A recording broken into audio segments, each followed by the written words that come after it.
In front of me is Motorola Razr 30 Ultra, and today I would like to show you how you can connect it to a printer. First of all, go into Devices settings and tap on Connected Devices. Now select Connection Preferences and tap on Printing. Finally, just click on Default Print Service and wait. Your device is now looking for a printer. When it finds one, it will connect to it.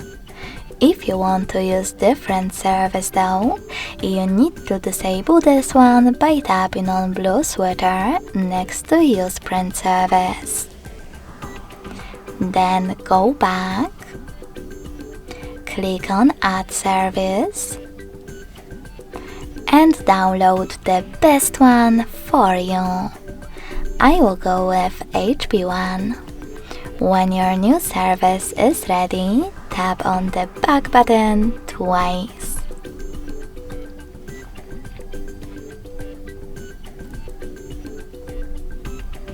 Now click on it and wait as well.